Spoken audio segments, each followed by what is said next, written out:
Welcome to another episode of the Family Futures podcast series, Pondering Pods. In this episode, our permanency team leader, Phil Kane, answers some FAQs. We discuss what the adoption process is like at Family Futures, from that very first inquiry call to the unique therapeutic assessment we're known for. You'll learn what to expect in the early stages, what we look for in prospective adopters, and why things like voluntary experience and support networks matter. We also unpack the differences between regional and voluntary adoption agencies, explore the unique needs of adopted children, and offer advice on how to prepare. If you're considering adoption, this episode is full of practical guidance to help you take the next step with confidence. You can find topic timestamps and useful links in the show notes. Phil, would you like to just explain kind of who you are, what your job role is at Family Futures? Yeah, hi everybody. I'm Phil Kane and I'm the iAdopt team leader, so I more or less manage the team alongside social workers in Charlotte. And you've been a social worker for how many years? Maybe too long. I think since Maybe too long. I think 1995, and I started practicing in 97. So I've had 20 odd years in children's social care, and I've covered pretty much most things, not just adoption, but fostering, working in courts, being self-employed, worked for local authorities. So I've done a sort of whole range of different social work and managerial roles. So you should know the answer to all of these questions then, not to put you on the spot. Oh, most certainly. Of course. Well, let's see if you can trip me up. Okay, so our first question, I think it's just helpful for people to know, is what is the first steps and process when it comes to us as an agency? So you're interested in adoption. I mean, I can speak to the kind of the first step. So you can find some information on our website. You can contact us via our website, via email, or you can give us a call and express an interest in adoption, and you will have a call back. So that call back will be either with myself, or if I'm available or unavailable or on holiday, that will be with another member of the team. And it's a sort of 30-minute Q&A call. I can answer any questions that you might have. And I can talk a bit about your situation specifically. And then we kind of periodically have information evenings throughout the year. And if we have one coming up, we'll advise people to attend, because we always have an adoptive parent attending those information evenings. And following that, we will then arrange an initial consultation, and that would then be with yourself, Phil, or another social work member of the team. Do you want to give a bit of an overview of what an initial consultation is? Okay. Yeah, usually I would do the initial consultations, and it's just about, really the intention is for us to find out a little bit more about the adopter, you, and for you to get some more information about Family Futures, what we do and who we are. And as a consultation, we're more trying to have it in a way that is kind of conversational. You know what I mean? It's no question and answer, but it's conversational and finding out your understanding of adoption. And what's your motivation? Why do you want to become an adopter? And why now? Because it's usually a specific reason why people think about adoption at this present moment, the time for them. And our key, there's a few things that we kind of check or we flag that we'll be going over in the assessment. So those things would be, like you just mentioned now, like your motivation to become an adopter, current or previous relationships, your physical, mental health. I'll let you. Yeah, I mean, I think that it's always just getting a sort of sketch plan of who you are, where you come from, family background. They're just getting a sort of a pen picture of who you are. You might be a single applicant, you might be part of a relationship, how you met, your relationships, any previous relationships. It's just to give us a sort of an overall feel for who you are, and a sort of understanding of why we're having this conversation right now with regards to adoption. So we do talk about past relationships, your current relationships. We talk about your mental health. We talk about your home, the fact that you need a spare bedroom, the community you live in, how long you've lived there, how established you feel, what's your intentions with regards to adoption, with regarding your home community, you're thinking of moving away. We talk about the support network that you have around about you, how established, how reliable, and how secure do you feel with the people that you have around about you. So we're picking up that picture of who you are, what you've got to offer. As I say in this conversational stuff, we are doing things. I will also ask you about your childcare experience and any voluntary work you've done, because that's really essential to becoming a parent, is having experience of children and a variety of children. And so what you've got, that could be personal, it could be professional, you could be working with children in a professional experience, you could have been helping with nieces and nephews and things like that, but also voluntary work.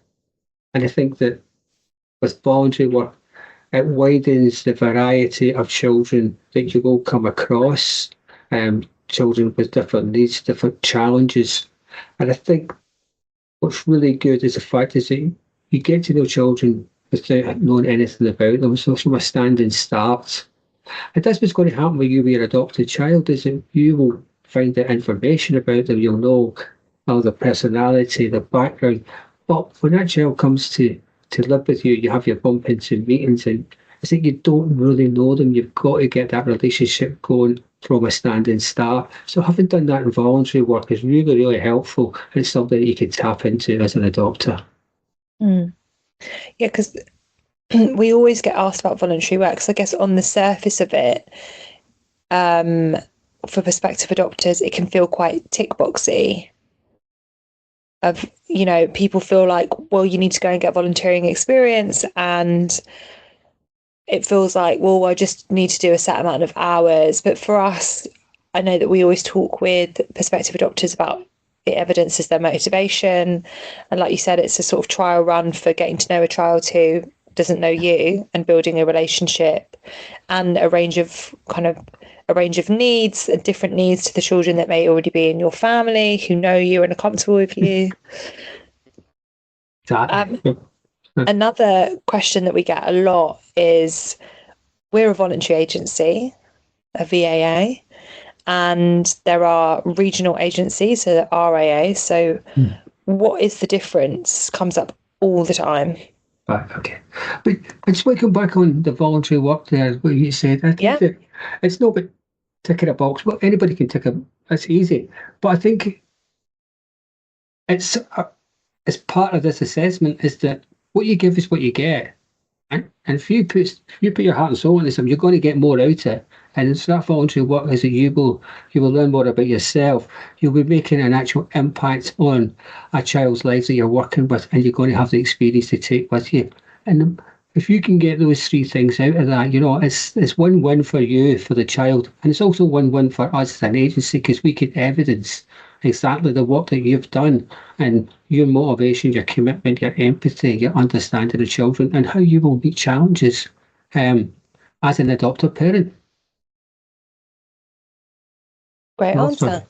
Yeah, but RAAs and VAAs, right? Yeah, so going back to the difference between regional adoption agencies and voluntary adoption agencies. Yeah, but I think that in simple terms, the regional adoption agencies, RAAs, as they're known, is a collection of local authorities of certain hubs. So just to keep things simple for us in London, is that Adoption London North constitutes a collection of different local authorities, and they come together as a regional adoption agency, and they take over the statutory duties of the local authority with regards to adoption.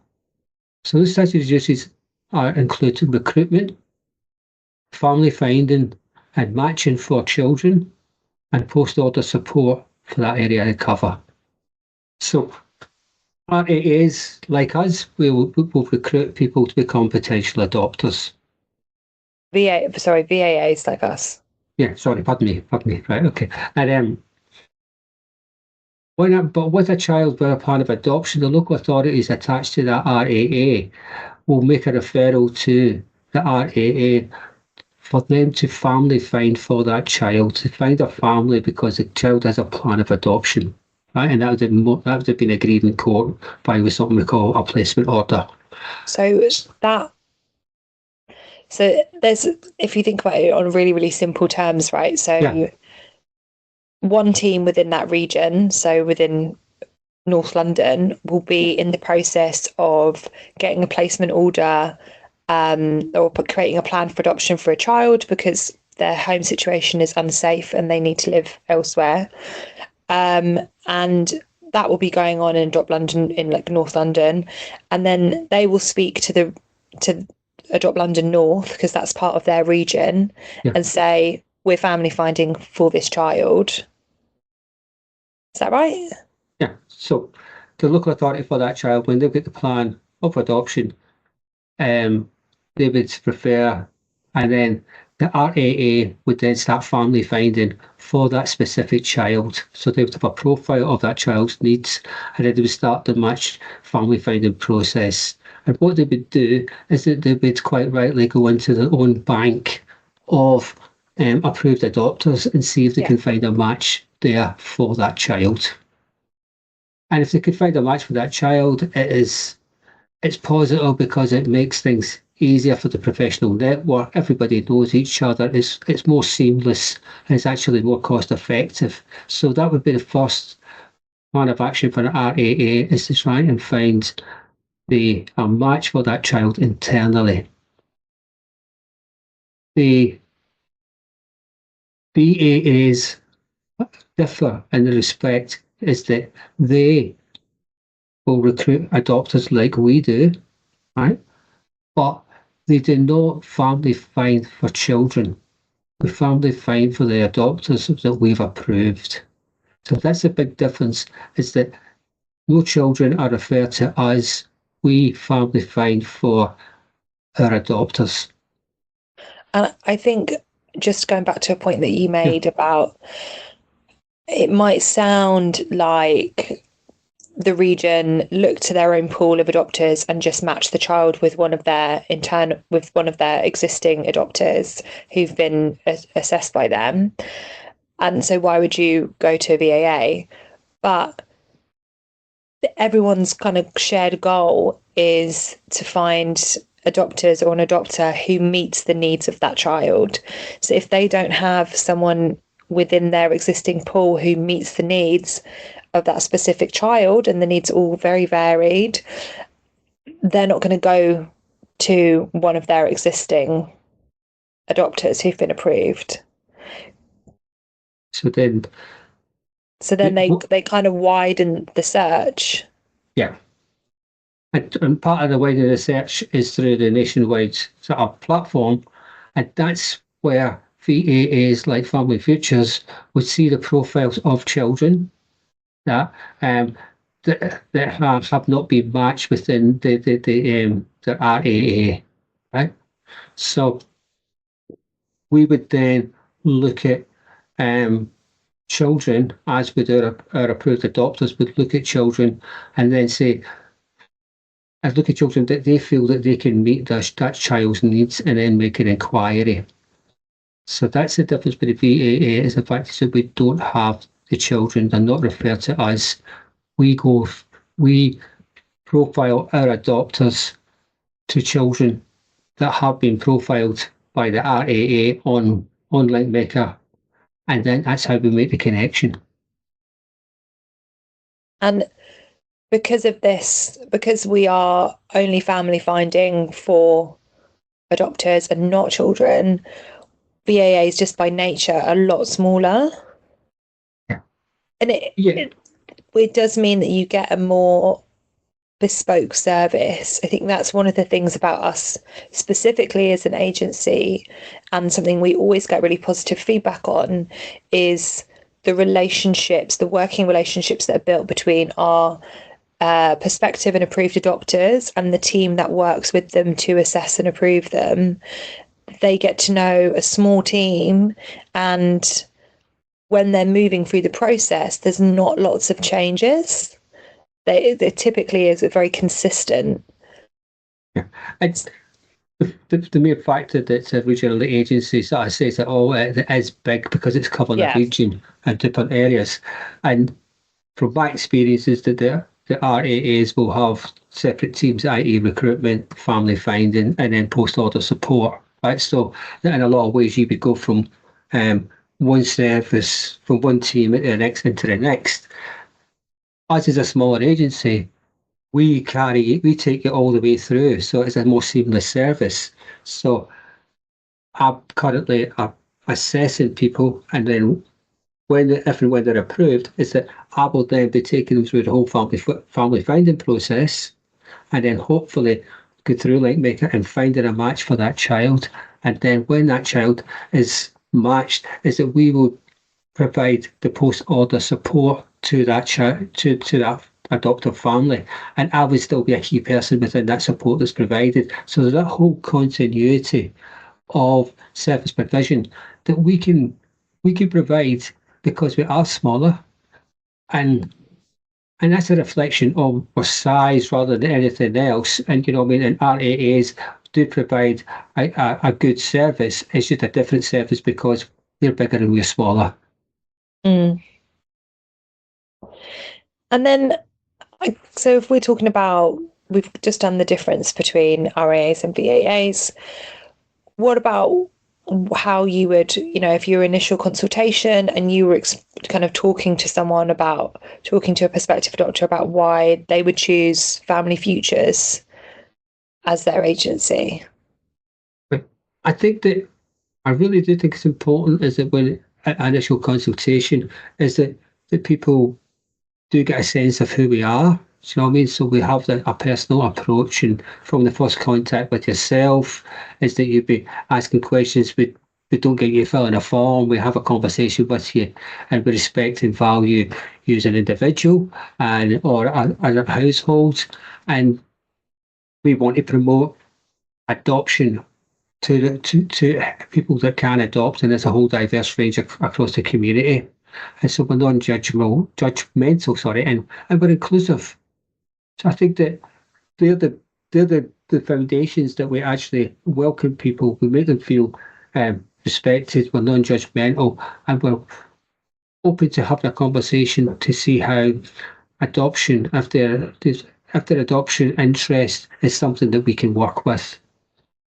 And I think that most people maybe have Family Futures and maybe looked at the website and things like that and understand the therapeutic ethos of Family Futures. And I think that part of the conversation of an initial consultation is that we do discuss about our whole therapeutic ethos and how that underpins all the work that we do. And I think people feel aligned with that. I think that when they find out that it's not just a social worker, something myself, but there's a therapist, and that therapist is there with the social worker all the way through the assessment, and potentially that therapist could be working with the family if there's therapeutic needs that Family Future provides when the child is placed with you. So there's that sort of seamlessness, and I think that people feel more held and more confident. And they get, it's a very creative process. That's what I often kind of talk to people about when I do initial inquiry calls, because I think the typical assessment process, like you kind of mentioned, is an interview, a series of questions, and it's conversational, certainly in the beginning, but it's also, we use those therapy tools that we use in other areas of our services to information gather. And I think that's something that we're so used to doing things that way, but people are often quite kind of intrigued by. Yeah, I mean, I've done the conventional way, and the conventional way, there's nothing wrong with the conventional way. There's no here to say, it's just because I've done it just as many times as I've done the Family Future assessment. It's that it would be group work in stage one, and then so people would be, adopters would be in a group of maybe 4 or 5 different households who have spent, I think, about 3 days in just discussing adoption, all the different things, and that would be their stage one. And then in stage two, conventionally it's a social worker who has effectively a question and answer, tell me this, tell me that, and it goes backwards and forwards. And that's how stage 2 is usually conducted. And I had to sort of adapt the 3 years ago when I came here to a completely different way of doing things. So in stage 1, we don't have any group work. We have a taster day, and the taster day is a day in the office with the therapist and the social worker. And we have some structured interviewing questions, but we use some therapeutic tools that are used with children to elicit information about the support network, how they get on. It's called the SAND tray. There's one called the MIM, and that actually assesses the couple's or the person's ability to make relationships and challenge and have nurture. We use the adult attachment interview. Attachment style interview, yes.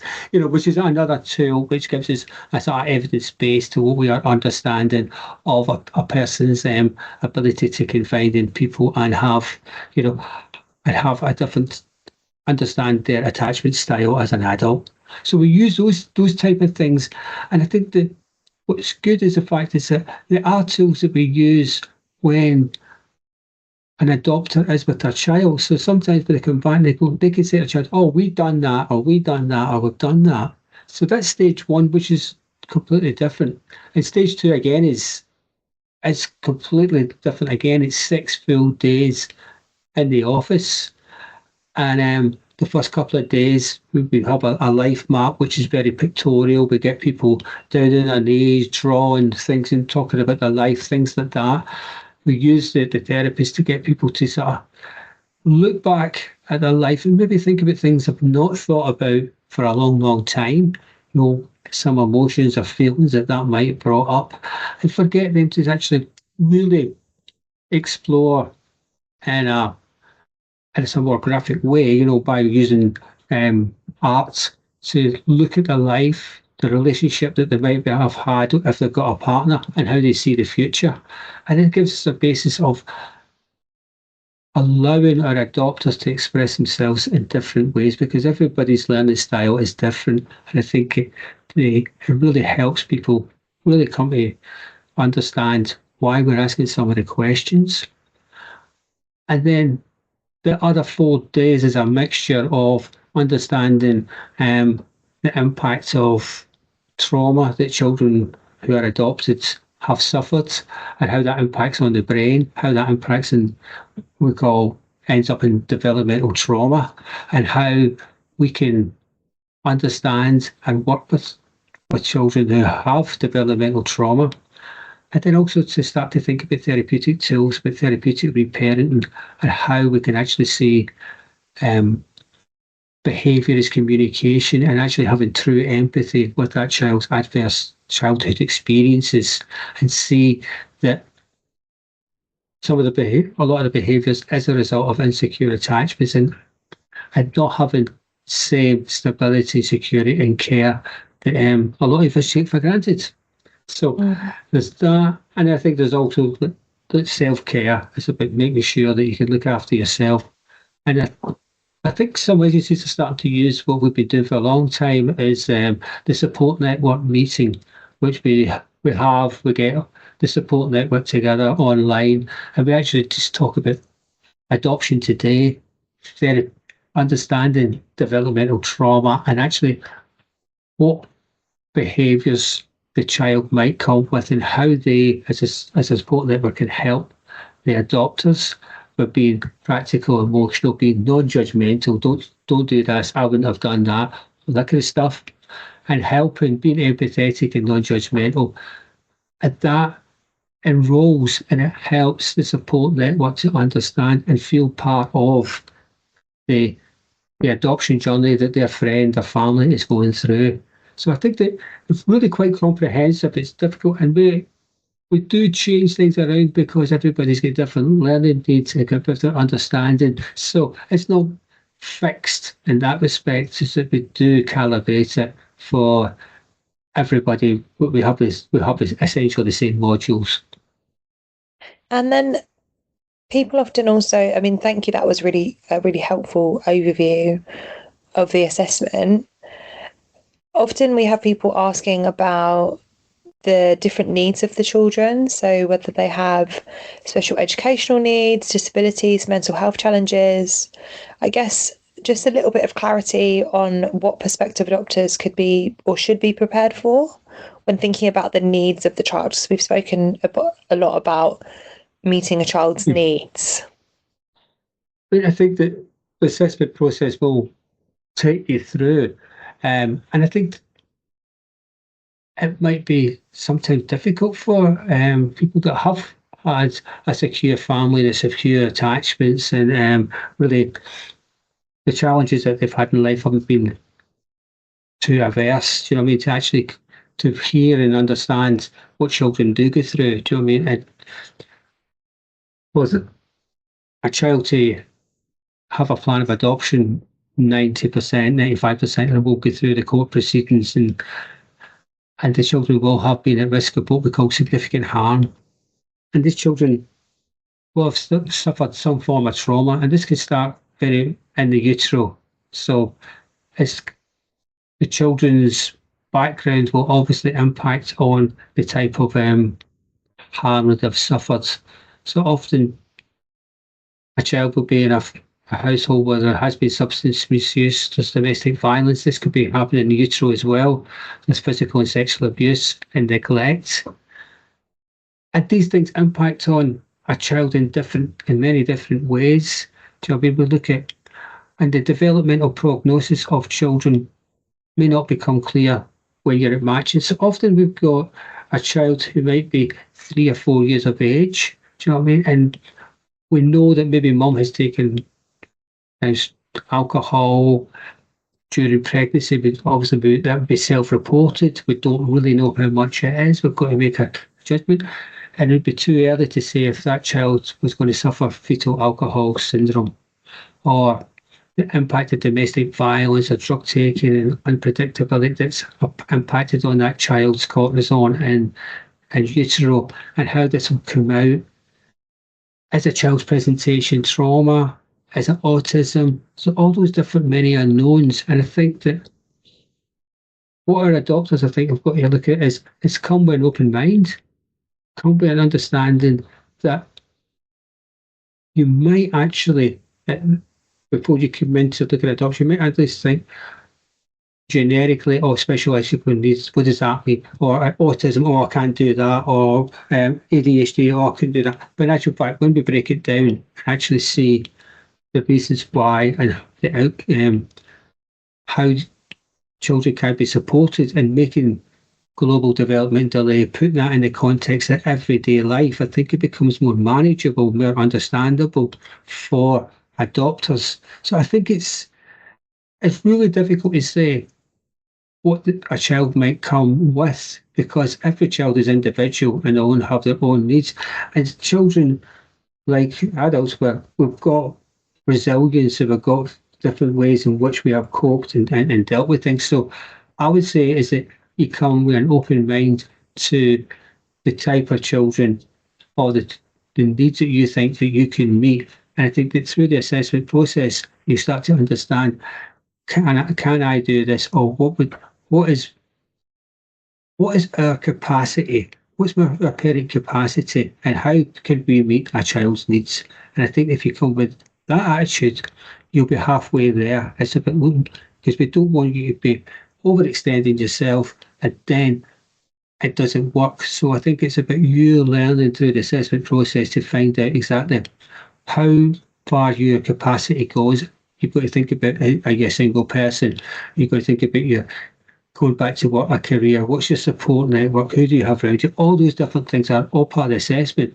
And they're the things that will also help you understand the type of needs that you can meet of an adopted child.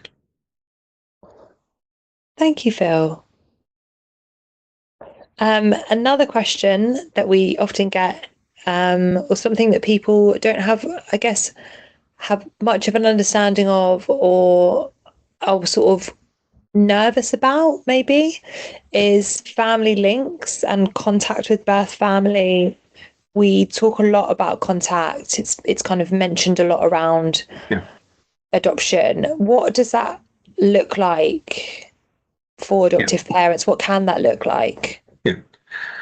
And I think that the birth parents are often, not often, but it's not unusual, is that they've inflicted pain and they've suffering and trauma on the child that an adopter is potentially going to adopt. And I think at times,